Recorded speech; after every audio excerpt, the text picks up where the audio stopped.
If you really want to know what happened, Inspector, ask Toby. Yes, Toby, who is only a ventriloquist dummy, but who knows more than you think. If you want to hang me, let him be a witness.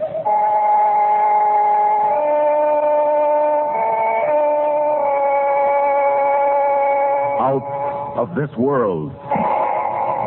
Columbia's parade of outstanding stories of those moments when reality turns to illusion, when fancy becomes fact, sharp, shocking fact. Tonight, a remarkable adventure from the successful English motion picture Dead of Night. A story which for the next half hour will take you out of this world.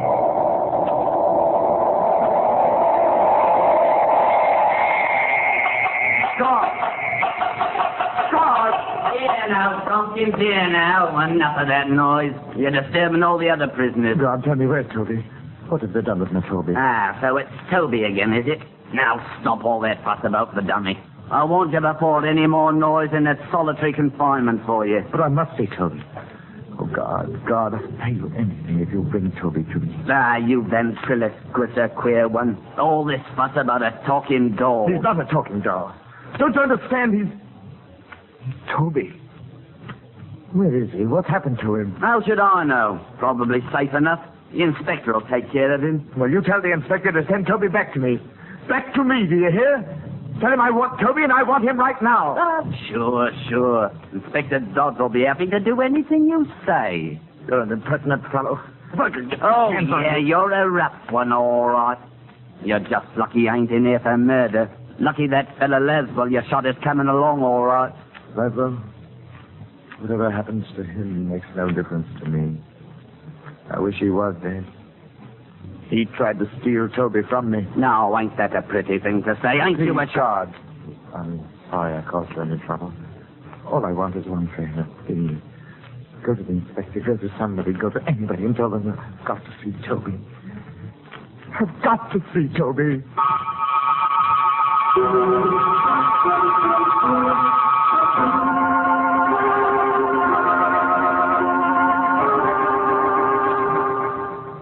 Tompkins, Inspector. He's raising a devil of a row down in the cells. Keeps yelling he wants his dummy brought back to him. I see. Well, if letting Tompkins have the dummy will keep him quiet, perhaps we can arrange it. Oh, good heavens, sir. Is that him there, in the chair? Huh? Oh, yes, that's Toby. How true. Sits up in the chair real lifelike, don't he, Inspector? Amazing, ain't it? It's fantastic that a man could be attached to such a thing. Queer how Tompkins keeps saying, if you want to know why he shot Laswell, ask the dummy. He's an odd one, all right. Imagine asking anything from the likes of this. Such a blank, idiotic little face he's got. Yeah. So you're Toby, are you? So it's you that's responsible for all the trouble I'm having with your master today. Poor Mr. Tompkins. If I wasn't a mild man, I'd change that smelly smirk on your face. I'd give you a real sad look, I would. All right, now hold on there. Do you think that stick of wood will answer you? Eh? Oh. You know very well only a ventriloquist can make a dummy talk. Well, sorry, sir. I guess I did look a bit foolish. Yes, so before we all do, we'd better get to the bottom of this. God, bring Tompkins up here. Time we had a little talk.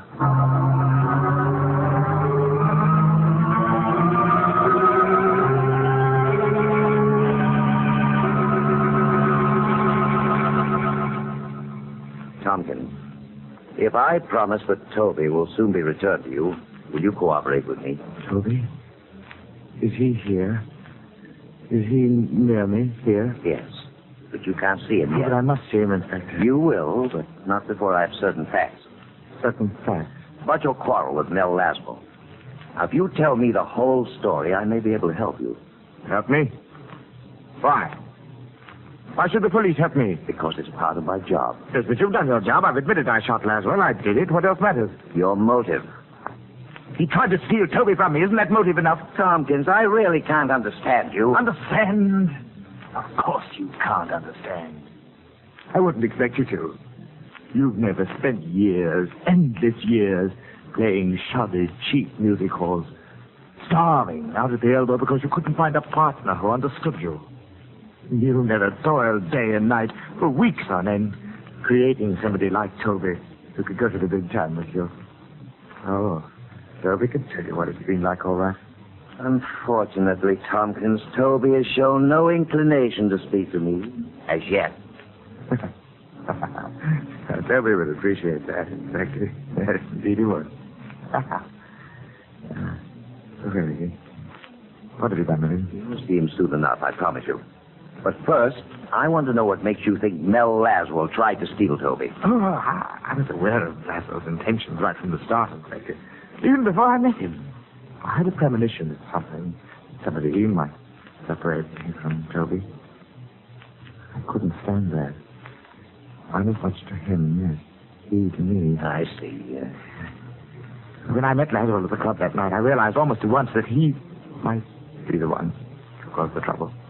I suppose you've seen Laswell, you know the sort he is. A regular troublemaker. Yes, Tompkins, I've seen him. Now come to the point. Well, as I intimated before, Toby and I have been playing all the better music halls for the last few years. Top billing, you know. And then we got our engagement at the Kit Kat, West End nightclub. That's about as high as Toby and I, or any act for that matter, can go. We were standing backstage, waiting for the dance act to finish their turn. It's only a standard act, not particularly hard for us to follow. And then Bigelow, the master of ceremonies, came along. Glad to see you ready to go, Tompkins. You're on as soon as they finish the waltz. We know our act, Mr. Bigelow. Well, just so you know yours as well. Not Toby. Well, I don't want him to forget to take the chair out tonight. I have the chair right here. Now, don't worry. It won't happen like it did last night. And do us the favor of getting off the floor when you've introduced us. You messed up the whole first part of our act standing behind us. Here now. Now, don't say that. After all, it was your opening night, and how was I to know your act? You did it deliberately. You were trying to cut in on our laughs. Now, look here. I don't have to take this kind of stuff. Toby, that was not at all professional. Mr. Bigelow, I apologize, since Toby doesn't seem to have the grace to do it. Very well, I accept it. Eh? Well, well, now, what do you think of that? Husband, you take me in, Tompkins. Geez, if I don't get to thinking that dummy is a living thing. Bigelow is a terrible ass, isn't he, Tompkins? By Jove, it's remarkable. Tremendously real, you know, the illusion. Oh, rock. Oh, by the way, you'll want to be particularly good this evening. You have a rival out there. Who? Laswell. Mel Laswell, the American. The ventriloquist from the States. Laswell? Oh, don't tell me you haven't heard him on the wireless. Here, look. Have a look. He's at the front table over to the left. Oh, yes. Yes, I see him. And who's the gorgeous young lady? His wife. He's awfully good. World's greatest ventriloquist, I've heard say. I like her. Don't you recognize precision, Bigelow? He may be the best, and again, he may not be the best. And you're pretty jealous, aren't you, Tompkins? I'm nothing of the sort. In fact, you feel more uncomfortable than ever tonight working in front of a real artist. Now, see here, Toby. But as usual, I'll carry you along. You'll carry me. I'll have you know I carry this act, Toby. Please, both of you. Stay out of this, fat mouth. Now, see here, joke's a joke, but when you used to... By George, you took me up the road again, Tompkins. I thought you and this wooden imp were rowing. As though he were human. Imagine me thinking he's actually human.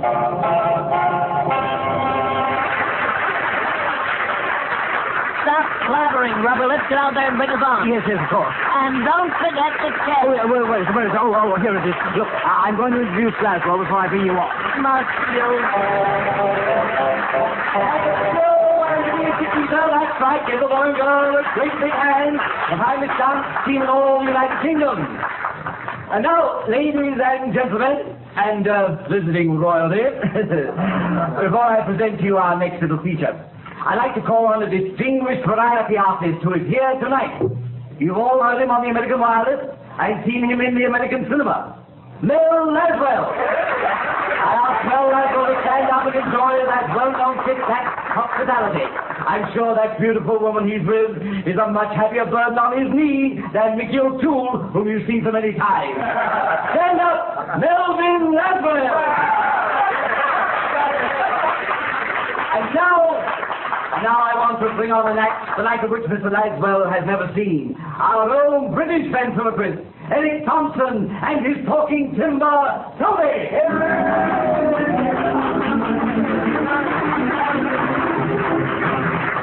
Well, good morning. Hey, Tompkins, go easy on that morning stuff. How come, Toby? Oh, that man over there looks like the truant officer. Why, that shouldn't bother you, Toby. You've been a very good boy, haven't you? Why, yes, but I'm out of school. Out of school? Why? Appendicitis. Out of school because you have appendicitis? No, not because I have it, but because I couldn't spell it. Now, Toby, my lad, you better watch that appendix of yours.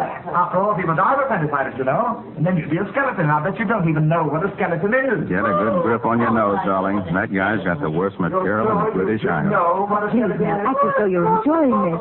People are watching Well, you. then, what is a skeleton? A skeleton is a lot of bones with all the people scraped off. You know, Toby, I saw a very strange thing the other day. Toby, are you listening to me?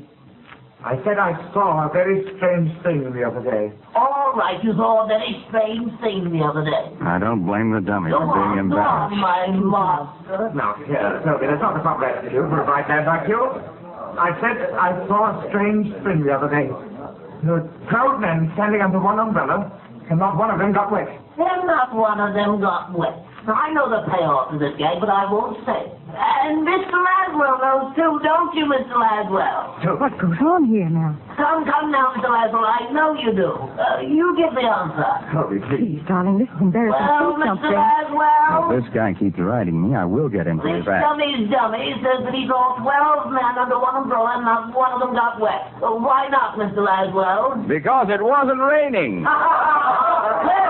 Correct, because it wasn't raining. Now, you see, Tompkins, everybody knows your joke. I'm humiliated, actually humiliated to be up here with a third-rate ventriloquist like you. Well, if you don't like your material, why don't you try rewriting it? Rewrite it. Did you ever hear of anybody going into St. Paul's and offering to rewrite the Bible? Then just what do you propose to do about it? I'd go to work for Mr. Laswell in a minute if he'd have me. Melvin, may I work for you? No, let's go. Wait, Claudia. May I, Mr. Laswell? Well, I pay Mickey O'Toole 75 cents a week. He'll wind up in my fireplace if you'll work for 50. I wait for nothing. Just to have a beautiful woman beside you. The Lanswell wife. I don't care. I mean it. Ladies and gentlemen, you think this is part of the act, but it isn't. I think that Mr. Laswell is the greatest ventriloquist in the world. Ladies and gentlemen, please don't blame me for this. It's Laswell. He's speaking all this through Toby. He's trying to steal Toby away from me. Mel, is that true? Do you have something to do with it? Relax, honey. Get the rest of this routine. I'm being quite sincere, Mr. Laswell. I'll work for you and you won't have to pay me a tuppence. Mel, are you speaking through Toby? Well, Mr. Laswell, will you take me on? Watch him try to get out of this one, Claudia. I'm thinking about it, Toby. Oh, Mel. Toby, either you behave yourself or I'll take you off the floor. That's right. Just when I'm about to get a good job, call the MC back, tell him you want to run away and hide. Come on out, Bigelow. Tompkins needs your help. All right. Just as you say, Tompkins. That's all, and thank you for this little impromptu surprise. Oh, brother, it's about time the MC It's took over. all part of the show, friends. All part of it. Oh, hey, Bigelow. I give him a nice heading. Give him the best one. Take it.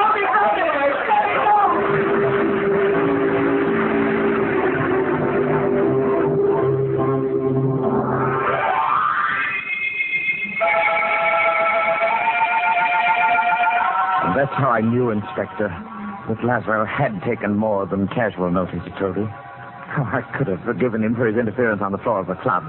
That might have been mere professional discourtesy. But there was something else in Laswell's attitude that made me fear the man. It was his personal interest in Toby. Now, he wanted to separate us. I became certain of this later when he came back to my dressing room pretending friendliness. Anyone in there? Who is it? No, Laswell, Tompkins. Mr. Laswell. Well, Oh, how do you do? You mind if we come in for a moment? all right. Please do. This is my wife, Mr. Tompkins. Mrs. Laswell. Mr. Tompkins? Won't you sit down? Throw those dressing gowns on the floor. Thank you. Well, so this is your boy. Nice carving job. I'm very handsome. Don't you think so, Mrs. Laswell? Well, you certainly are, Toby. Tompkins, I've been curious to know who made him for you. Don't put your hands on him. Oh, well, I prefer that you left Toby alone. Well, certainly, you needn't worry. I'm quite handy with dummies myself. You certainly surprised me with that little act out front. Your own part in it surprised me, Mr. Laswell. Oh, believe me, Tompkins, I never You didn't intended explain to. anything. You'll see, Mr. Laswell, Tompkins' attitude requires some sympathy. He's quite aware he's not our equal. Keep quiet, Toby. Tompkins, how far does this gag go? That depends on you, Mr. Laswell, and on just why you came to my dressing room. Oh, only professional courtesy. If you've come to make some sort of a bargain for Toby, I am not going to permit it. Now, wait, Mr. Tompkins. I will not have it. Let's wait, Tompkins. I will not permit it. Whatever the Laswells have to say to me is my affair. You might even pretend you're a gentleman and make a grateful flex. Toby, if you're trying to make me look ridiculous... I'm succeeding. Yes, I know. Now go on over behind the screen and get your makeup off. Very well, Toby, but I warn you... Beat it! Pay no attention to him, Mrs. Laswell. I don't. Well, I don't understand. This fellow's amazing. Not at all. He's stupid, really. Constantly interfering in my affairs. Mrs. Laswell, now that we're alone, may I tell you something? Something I'm sure you've heard before. What is it, Toby? That you're very beautiful. That I'm very fond of you, Mrs. Laswell. Oh, now, look here. And whatever Tompkins thinks, Mrs. Laswell, you're really a very nice woman. Well, I'll be... No, I don't like this. Tompkins. Yes? Come out here. Well, what is it? How far do you want to carry a joke? A joke? Either you apologize to Mrs. Laswell right Apologize? now For what? for the last crack you just made through Toby. Did I? Listen, you... Really, Mr. Laswell, I don't know what you're talking about. Mel, darling, let's get out of here. You're not going to leave me, are you, Mr. Laswell? Please don't. You're an awfully funny fellow, Tompkins. Don't blame me for all this. Take me with you, Mr. Laswell. I just want to be near her. If you're afraid I'll make love to her, you needn't worry. I wouldn't. Tompkins, this is the most disgraceful demonstration I've ever heard. What can I do about him? Mel, please, come on. I love her. I'll do anything if you'll just let me go with you, Mr. Laswell. Anything. All right, Tompkins, you asked for it. Oh, no, Mel, don't hit him. Don't hit him. Oh, Mel. Why did you do it? The man's not natural. Yeah, now, what's going on? I don't know what's eating that fellow. A rib's a rib, but he doesn't know where to stop. I guess he got the last laugh on me, making me lose my temper. Well, he doesn't seem to be doing much laughing. He's all right? He's a bit done in. Can't say he didn't have it coming, though. Oh, darling, I'm glad he didn't break the dummy when he fell. Then you do care what happens to me. I love you, Mrs. Laswell.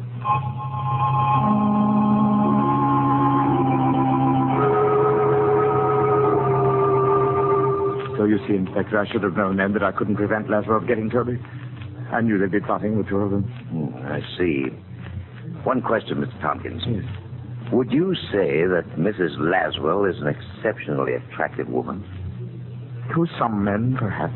And since we know that you think and speak through the dummy, isn't it just possible that you may yourself find Mrs. Laswell appealing? Oh, what is this rubbish you're talking? Are you interested in learning the truth of what happened, or are you trying to muddle me up? I'd like to hear the matter out, Mr. Tompkins. As you well know, I was sacked by the Kit Kat on the spot.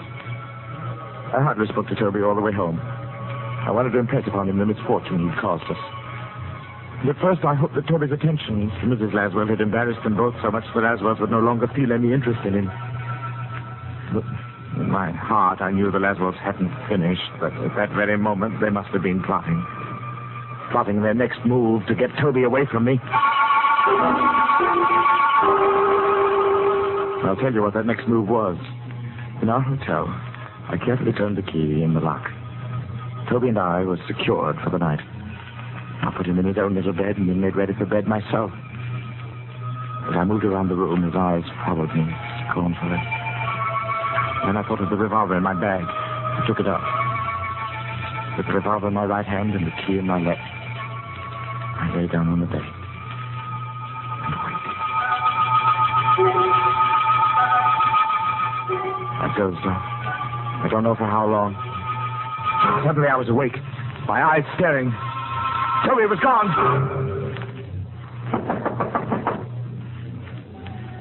What is it? Laswell, I want to talk to you. Well, be careful. It's Tompkins. The door is locked. Where is Toby? Get out, Tompkins. Now come to Toby. Where is he? You've stolen Toby from me and I want him back. I don't know what you're talking about, but if you're referring to your dummy, I haven't seen him. Now, get out. Oh. No. What's wrong, dear? On the floor. On the floor at the foot of my bed. Toby. Toby, there you are. I found you.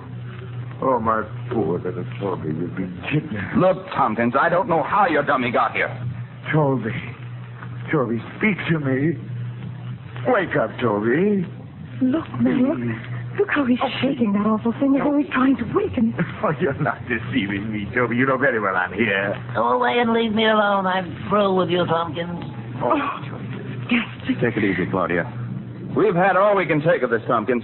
are you going to deny you stole Toby from me? I certainly am. Look here, man. You're mad. You're ill. Ill, am I? You took Toby from me and you say I'm ill? I didn't take Toby. You brought the dummy here. You must have brought it here. Well, maybe while you were walking in your sleep, but you brought it here. I'm going to prove it. Stay away from the phone. Now he has to come. You can shoot if you like, but I'm going to prove to you that... Hello. Hello, give me the desk clerk, please. Tompkins, I won't go with you. I'm going to stay with her forever. If Mr. Laswell will let me. Clerk, this is Mr. Laswell in 722. I want to know if someone came to my room a few hours ago. Is this some sort of trick? A man came, you say, and he was carrying a ventriloquist dummy. You let him come up. Did you hear that, Tompkins? I'm not deceived by this. Will you describe the man for me, please? No, you're a devil, Laswell. You stole Toby from me, now you're trying to drive me mad. Well, here, take the phone. No, I won't take it. You're tricking me again. No, be careful. Well, you won't succeed this time.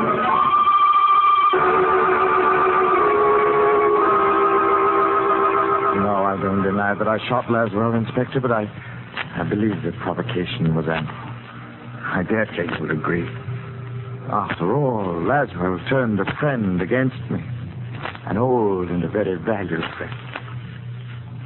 Whom I miss very much.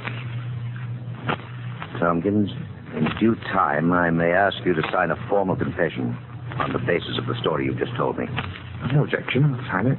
Oh, by the way, Inspector, I wonder if now you might let me see Toby again. Well, I'd like to oblige you, But but... it's only for a short while, sir. I felt rather badly about not seeing him, especially after our trouble. And if we were given a little time together, perhaps Toby and I could straighten out our affairs. Well, if you like, I think I can manage it. Perhaps have him brought down to your cell. Oh, thank you, sir. Thank you. Yes. Yes, I'm looking forward to seeing Toby again. I am indeed.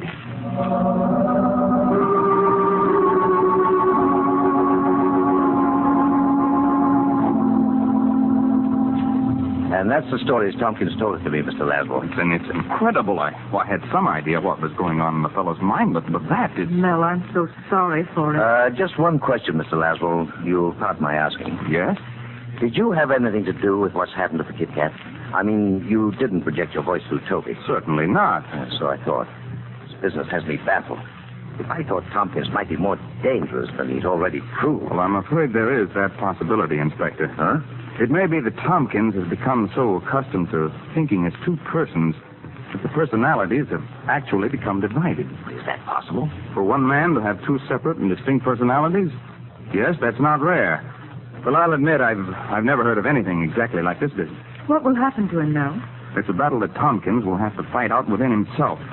As long as he's in that cell without the dummy, he may learn to think for himself as himself again. Good heavens, man. Look here, I permitted that dummy to be taken to the Tompkins in his cell. You what? Tompkins was so keen on having a dummy with him Mel, that do you think that will harm him? Well, I don't know, but... Inspector, All right, here I am. It's that Tompkins, sir. Carrying on something awful in this cell. What's happened? We put the big doll in with him, like you said, sir, and right off he began arguing with it, carrying on a fight, real lifelike. It's just like two people what hate each other. Well, Laswell, you were right. Come on, we'd better get to them before it's too late.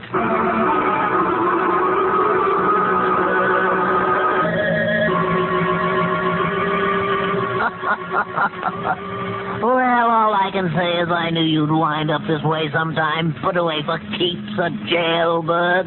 Oh, Toby, I can't stand having you talk to me that way. How can you be so ungrateful? I made you everything you are. Ha! You made me, did you? You were the smallest of the small till I teamed with you. Have you forgotten that once you were an empty, lifeless stick of wood? Oh, come off it, Tompkins. You're a regular slush pot of sentimentality. Please, be a little kind to me. Get away from me. I can't stand the beggar. Why should I have anything to do with you? You've never done anything right. You couldn't even kill Lazarus. Oh, shut up, Toby. Shut up. Don't torture me. I wish you had killed him, then his wife would belong to me. I could be with her forever. Oh, you fool. Don't you know that's impossible? You're just saying that you're jealous because I love her. Oh, no, I can't stand it. You're a monster. I've got to get rid of you. I've got to kill you, destroy you. Tompkins, take your hands off me. I'm through with you. Take your hands off. No. Kill you, you vulgar little swine. Get a painful thing. Little swine. You beast. Dirty beast, you style.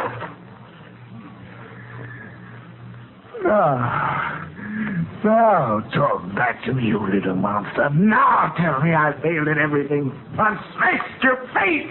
You can't kill me, Tompkins.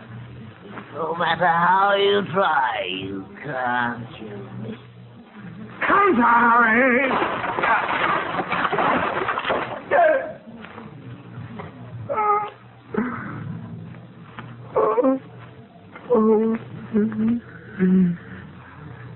Toby, what have I done? Toby, I never meant.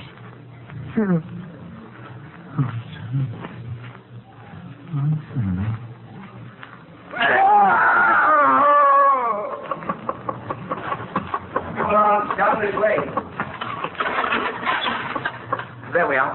Mel, he smashed the dummy. Steady, Claudia. Oh, it isn't real. It can't be.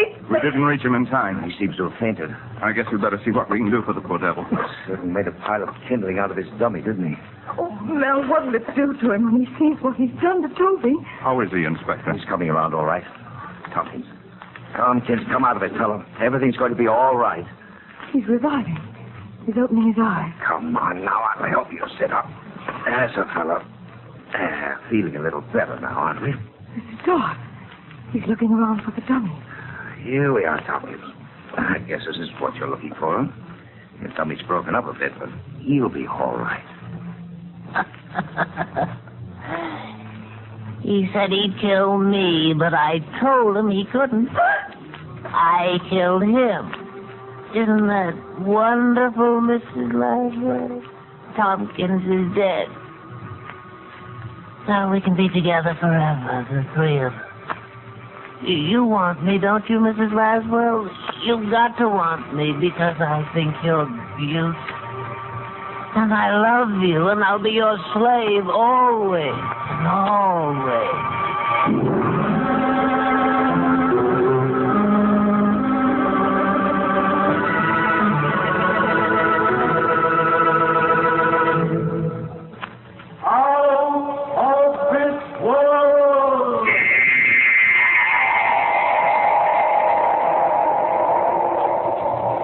For the past 30 minutes, CBS has presented Out of This World, bringing you Charles Gusman's adaptation of the motion picture Dead of Night. Barry Kroger was featured as Tompkins and Art Carney as Toby. Original music by Albert Berman.